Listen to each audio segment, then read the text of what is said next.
गौर से सुनेगा अपने छोटे भाई कि फूल वही चुन पाते हैं जो कांटों से टकराते हैं, अधिकार मांगे नहीं जाते।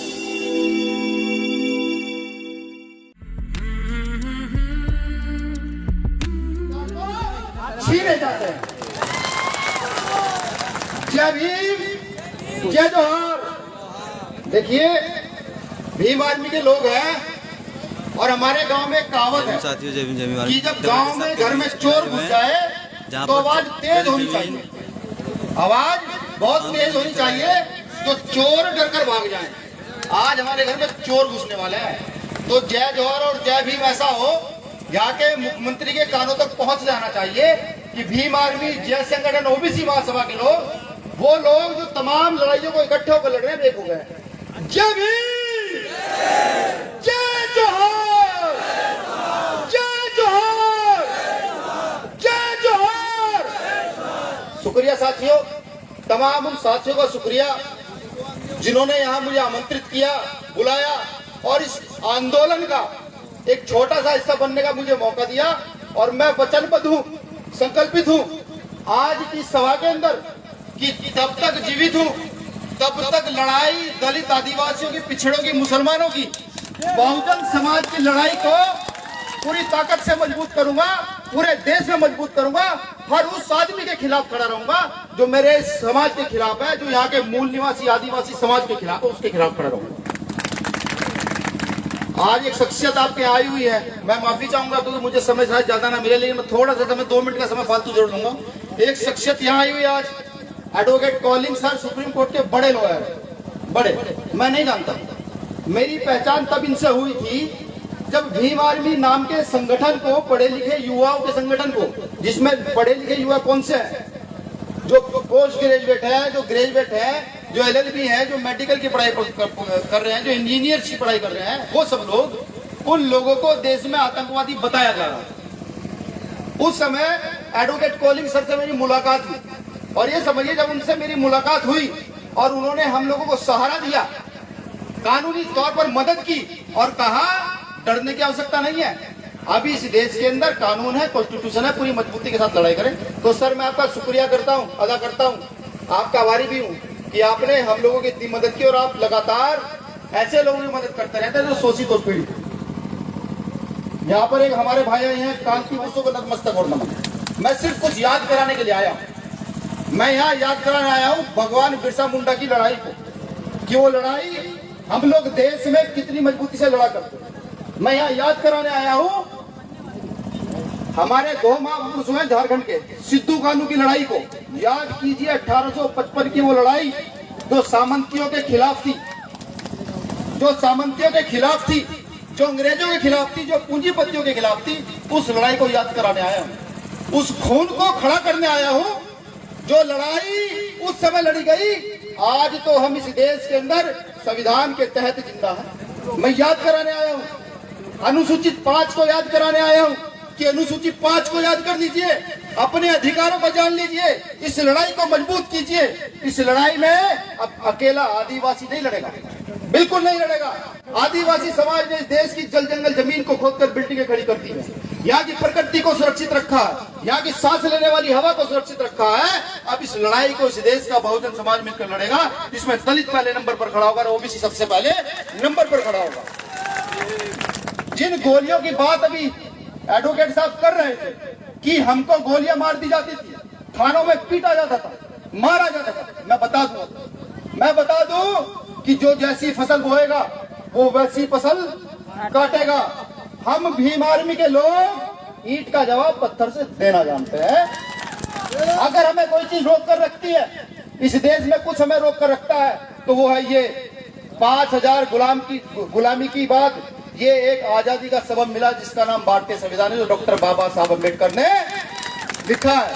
मेरा बताने का तात्पर्य सिर्फ इतना ही है कि अपने आप को संवैधानिक मजबूत कीजिए, अपने बच्चों को एजुकेटेड कीजिए, फिर देखते हैं ये हमारी जमीनों में कैसे घुसेंगे। हम देखते हैं इनको, फिर यह भी देखेंगे कि हम लोगों को गोलियां कैसे मारेंगे।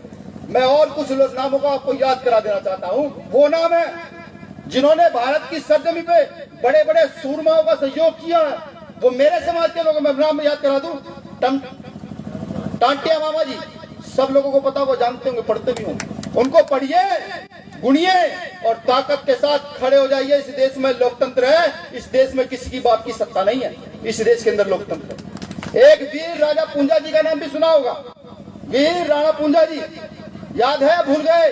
कितने लोगों को याद है? उन्हीं का खून है ना हमारे अंदर, उन्हीं का खून है, नहीं है? तो लड़ने की ताकत भी तो उन्हीं की जैसी है, नहीं है? बिल्कुल है। पढ़े लिखे लोग संविधान की लड़ाई कोर्ट में लड़ेंगे, हाई कोर्ट, सुप्रीम कोर्ट में लड़ेंगे, और हम जैसे आंदोलन करने वाले लोग, वो जो साथी मेरे बैठे हुए आंदोलन करने वाले लोग, वो भारत की सड़कों पर निकलकर इस लड़ाई को मजबूत करेंगे, बिल्कुल मजबूत करेंगे। मैं चेतावनी भी दे दूं उन लोगों को कि जो आप हमारी जमीन अपने अंदर करना चाहते हैं, पूंजीपतियों को अधिग्रहित कर देना चाहते हैं, जब तक उसका सही मुआवजा यहाँ के आदिवासी समाज को नहीं मिल जाता, जो इनकी मांग है, इनकी नौकरियों में तो प्रतिनिधित्व नहीं मिल जाता, तब तक ये आंदोलन सिर्फ यहाँ से चलेगा, रतलाम से चलेगा। इस आंदोलन को पूरे देश में ले जाने की जिम्मेदारी अब नीले पड़ने वालों भीम आर्मी के लोगों की रह जाती है। इस लड़ाई को इतना मजबूत करेंगे कि अभी छत्तीसगढ़ के अंदर जब हमारे साथियों को गोली मारी गई, भीम आर्मी की टीम वहां पहुंची, भीम आर्मी की टीम को मिलने नहीं दिया गया। क्यों? कारण क्या था? जब कारण समझ में आया था, कारण ये था कि ये पीले और नीले पड़ने वाले अगर मिल गए तो अब इस देश के अंदर राजनीतिक, सामाजिक और आर्थिक सत्ता ये अपने हाथ में रखने का दम रखते हैं। तो वही याद कराने आया हूं कि अब इस देश की व्यवस्था को बदलने का समय आ गया है। अब गोली खाने का समय नहीं है, अब इन गोली मारने वालों को जेल में डालने का समय आ चुका है। अब वो समय जा चुका जब ये हमारी बेटियों के साथ दुराचार करते थे, वो समय जा चुका जब ये हमारी जमीनों को कब्जा लिया करते थे, वो समय जा चुका जब इनकी मनमानी चला करती थी। अब लेटेस्ट जमाना है, आधुनिकीकरण का युग। सोशल मीडिया पर एक पोस्ट, सोशल मीडिया पर एक वीडियो पूरे देश में 10 मिनट के अंदर अंदर पहुंच जाता है। उसका यूज कीजिए, प्रयोग कीजिए, सोशल मीडिया चलाना शुरू कीजिए।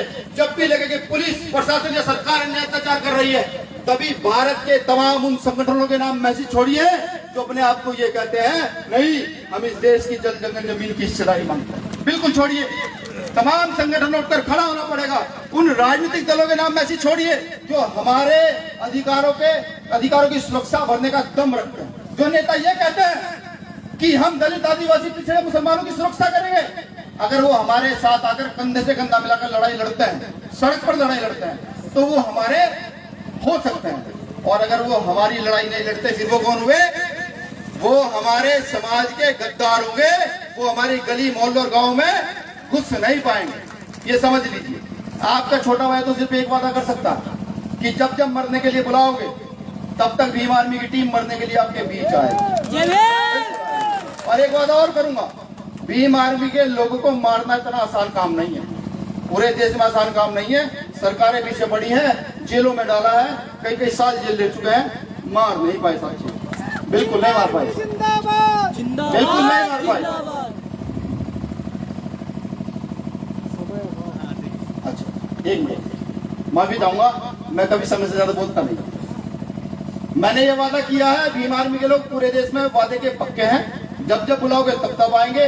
जब जब ये कहोगे कि डेरा डालकर यहाँ जो हमारी जमीन, जो सरकार अधिकृत, जो जमीन अधिकृत करना चाहती है, उसके खिलाफ डेरा डालकर यहीं बैठना, तो यहीं बैठेंगे। और हमारी डिमांड भी है, भाई चंद्रशेखर आजाद जी भी नेवार में घोषणा कर गए थे, बिल्कुल कर गए थे।